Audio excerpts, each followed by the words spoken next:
আসসালামু আলাইকুম প্রিয় দর্শক, অন্য মঞ্চের আলাপ চাইতে আপনাদের সকলকে আমন্ত্রণ জানাচ্ছি। গতকাল বিজয় দিবসে আমাদের দেশের প্রধানমন্ত্রী নরেন্দ্র মোদী কেন বাংলাদেশের নাম তোলেননি, উচ্চারণ করেননি একবারও, এই নিয়ে খুব বিতর্ক শুরু হয়েছে বাংলাদেশের প্রতিটা টিভি চ্যানেল, ইউটিউব, সব কটা সমাজ মাধ্যম, ফেসবুক সব একেবারে ভরে গিয়েছে প্রধানমন্ত্রী মোদী কেন বলেননি। নিন্দা জানিয়েছেন, অনেকে ধিক্কার জানিয়েছেন, অনেকে সমালোচনা করেছেন। খুব ভালো কথা, সমালোচনা করার অধিকার আপনাদের রয়েছে। কিন্তু আমার ছোট কয়েকটা প্রশ্ন আছে। যে দেশের মানুষরা মুক্তিযুদ্ধকে স্বীকার করে না এক পক্ষ, এবং মুক্তিযোদ্ধাদের গলায় জুতোর মালা ঝোলায় এবং পাকিস্তানি সেনানায়কের হাতে ফুলের তোড়া ধরিয়ে দেয়, তাদেরকে আর কি বলবে? আজকে যারা সমালোচনা করছেন, সে ইউটিউব থেকে টেলিভিশন পর্যন্ত, সংবাদপত্র, সোশ্যাল মিডিয়া, সবাইকে বলছি, আজ এতদিন যখন ভারতবর্ষের অবদান আপনারা স্বীকার করেননি, আজকে হঠাৎ ভারতবর্ষের জন্য বাংলাদেশের নাম কেন জড়ানো তোলা হয়নি, তাই নিয়ে আপনাদের এত মাথা ব্যথা শুরু হয়ে গেল। আপনারা মুক্তিযুদ্ধকে স্বীকার করেন, ঠিক আছে, কিন্তু ভারতবর্ষ সেনা যারা যারা শহীদ হয়েছিলেন, তাদের কজনকে আপনারা মর্যাদা দিয়েছেন? আপনারা বুকে হাত দিয়ে বলুন তো। আপনারা একটা সরকারকে চাপ দিয়ে একটা স্মৃতিসৌধ করার চেষ্টা করেছিলেন, এই যে আমাদের দেশের সেনারা রক্ত ঝরিয়েছিলেন আপনাদের দেশকে স্বাধীন করার জন্য। এই যে 1 কোটি মানুষকে আমরা খাইয়ে, আপনাদের দেশের মানুষকে আমরা ট্রেনিং দিয়ে, মুক্তিযোদ্ধাদের ট্রেনিং দিয়ে আমরা আপনাদের দেশ স্বাধীন করিয়েছিলাম, সব তো ভুলে মেরে দিয়েছেন। আজকে যখন বিপদে পড়েছেন, তখন আপনাদের সব ভারতবর্ষের সমস্ত কিছু আপনাদের মনে পড়ে যাচ্ছে।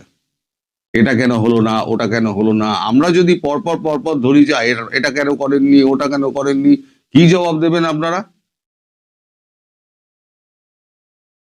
সবাই এখন ধোয়া তুলসী পাতা হয়ে গিয়েছেন।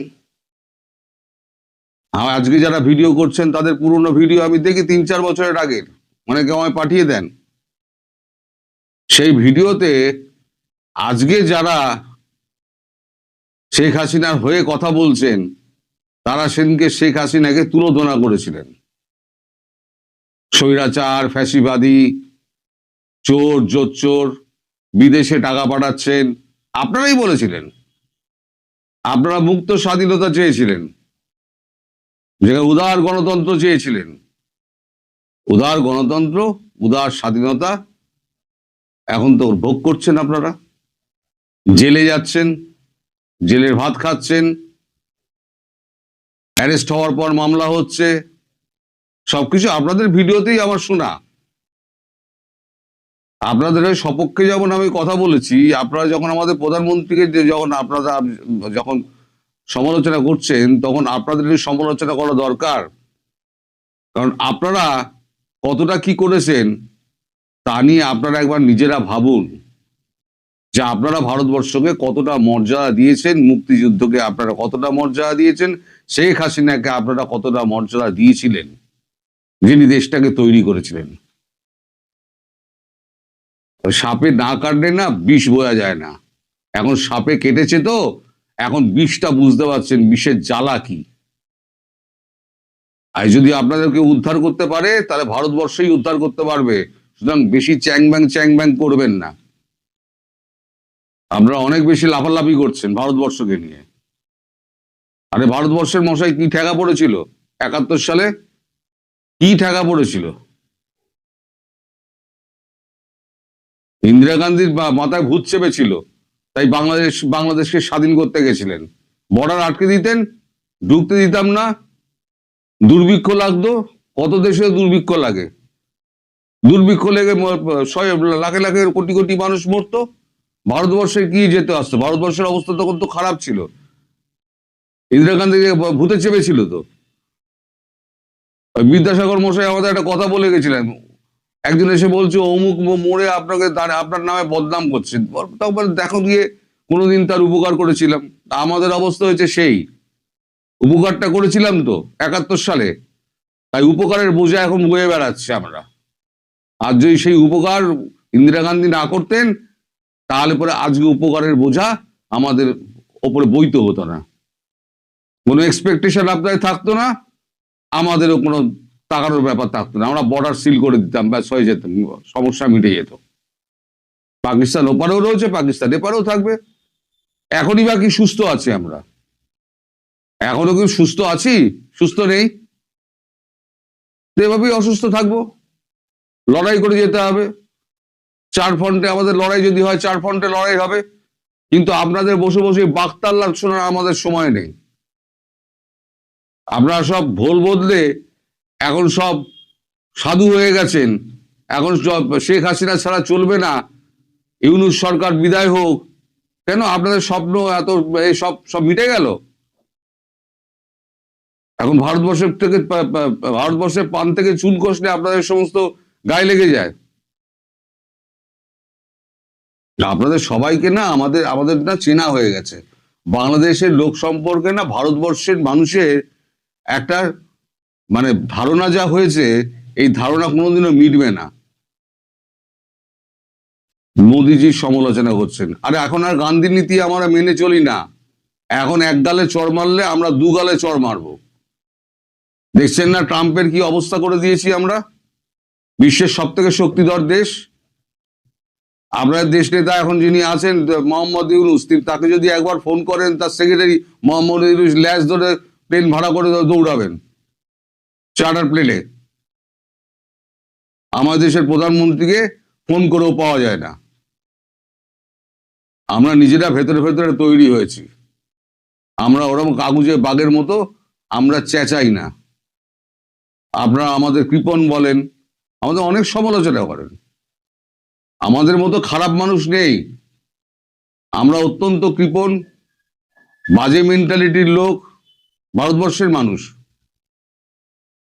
তাই তো এখানে এসআইআর হচ্ছে।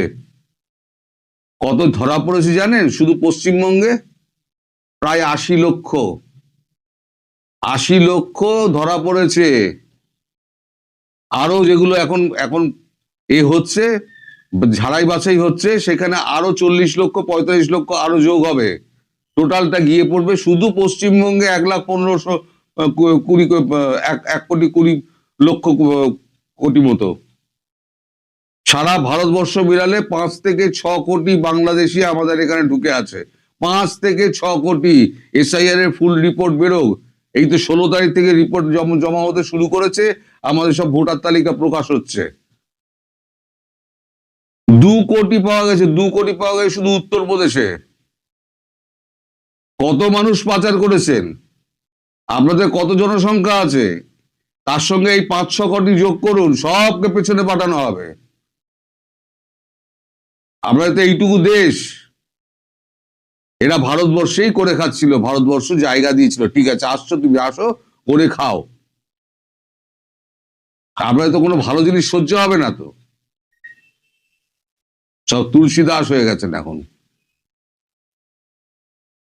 ভারতবর্ষ কোনোদিনই যুদ্ধ করবে না, এটা আপনাদের পাকিস্তানিদের মতো মাথায় আপনারা ঢুকে রয়েছে। ভারতবর্ষ কোনোদিনই বাংলাদেশকে আক্রমণ করবে না, হামেশাই বলে যান। পাকিস্তানিরা বলতো আমরা যতই সন্ত্রাসবাদী পাঠাই, পাকিস্তানকে আক্রমণ করার সাহস ভারতবর্ষের নেই। কিন্তু আমি বলতাম পাকিস্তানকে মেরে কোমর ভেঙে দেবে, কারণ আমি জানতাম মোদী সরকার সন্ত্রাসবাদকে ছাড়ে না। পাকিস্তান যেমন ভুগছে, পাকিস্তানের এখন অন্তরাত্মা কাঁপছে। কারণ আমি দুপুরের ভিডিওতে বলেছি ইসরায়েল ভারতের সঙ্গে যোগ দেবে এই সন্ত্রাসবাদে নির্মূল করতে। সেটা পাকিস্তানেও হতে পারে, সেটা বাংলাদেশের দিকেও হতে পারে। আর ভারতের মতো শক্তির সঙ্গে ইসরায়েলের মতো একটা শক্তি, যাদের মানে টেকনোলজি যাদের সব থেকে ভালো, তারা যদি মিলেমিশে কাজ করে, তাহলে কোথায় থাকবে এইসব জেহাদি?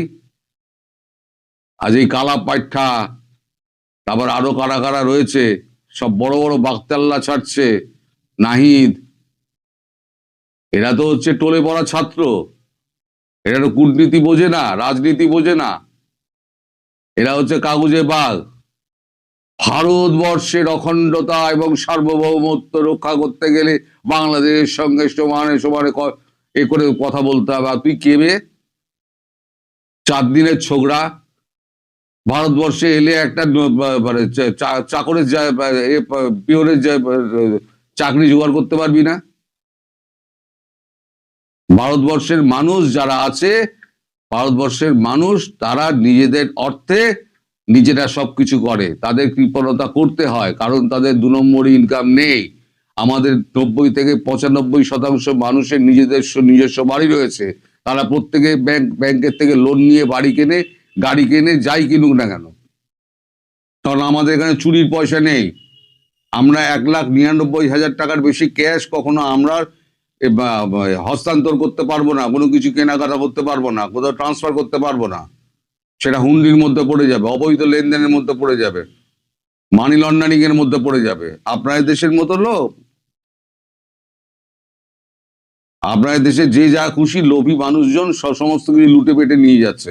আমাদের দেশে হয় না, তাই আমরা এখানে আজকে বিশ্বের মধ্যে একটা জায়গায় দাঁড়িয়ে আছি। শেখ হাসিনা একটা কথা বলেছেন, যতদিন না পর্যন্ত আমি ইউনুসের কোমরে দড়ি পরাতে পারছি, ততদিন পর্যন্ত আল্লাহ যেন আমায় বাঁচিয়ে রাখেন। খুব শীঘ্রই সেদিন আসবে আমি আশা করি, এবং আমিও আশা করি খুব শীঘ্রই তিনি দেশে ফিরবেন, দেশের হাল ধরবেন, এবং সেটা যেভাবেই হোক না কেন। আর যারা ওই একটা ডিফ্যামোর মধ্যে রয়েছেন না, যে বাংলাদেশকে কোনোদিন আক্রমণ করবে না, আপনাদের অন্তিম সময় খুব তাড়াতাড়ি ঘনিয়ে আসছে। দেখবেন যে বাংলাদেশকে কি হারে পেটায়, পিটিয়ে ছাতু বানিয়ে দেবে, তখন আপনাদের মনে হবে আরে মেরে দিয়ে চলে গেল। তো সেই দিনের জন্য অপেক্ষা করুন, সেই দিন খুব একটা বেশি দূরে নয়। আপনারা আজকে পাত্তা দিচ্ছেন না, আপনারা সবকিছু হাওয়ায় ফুৎকারে উড়িয়ে দেন। আপনারা অপেক্ষা করুন, সেদিন খুব তাড়াতাড়ি আসবে। আসসালামু আলাইকুম দর্শক, ভারত বাংলাদেশের সম্পর্ক এই মুহূর্তে তুমুল উত্তেজনাকর অবস্থায় পৌঁছেছে, উদ্বেগজনক অবস্থায় পৌঁছেছে।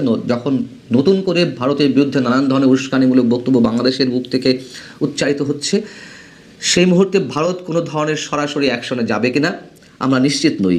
তবে নতুন করে উত্তেজনাকর বক্তব্য দেওয়ার পরপরই বেশ কয়েকটি গুরুতর উদ্বেগজনক সংবাদ আমাদের সামনে এসেছে।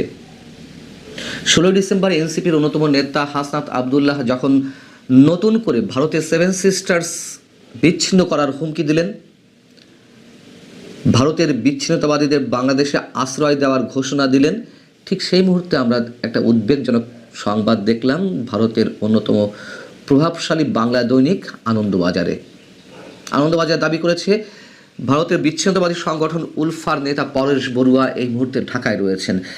তার মানে কি আমরা কি ধরে নেব যে সত্যিই পরেশ বড়ুয়া বাংলাদেশে অবস্থান করছেন ভারতের বুকে সন্ত্রাসী তৎপরতা চালানোর জন্য, আর সেই খবরটি হাসনাত আবদুল্লাহ জানেন বিধায় তারা এই ধরনের ঘোষণা দিয়ে দিয়েছেন যে প্রয়োজনে ভারতের বিচ্ছিন্নতাবাদীদেরকে বাংলাদেশে আশ্রয় দেওয়া হবে? পরেশ বড়ুয়া উলফার নেতা, উলফার সামরিক কমান্ডার। আমরা জানি উলফার সম্বন্ধে একটু জানা দরকার আমাদের, হয়তো অনেকেই জানেন 1979 সালে আসামকে বিচ্ছিন্ন করার লক্ষ্যে বা আসামকে স্বাধীন করার লক্ষ্যে একটি গেরিলা দল গঠন হয়, এবং তারা United liberation front of Assam নামে এই সংগঠনটি আত্মপ্রকাশ করে।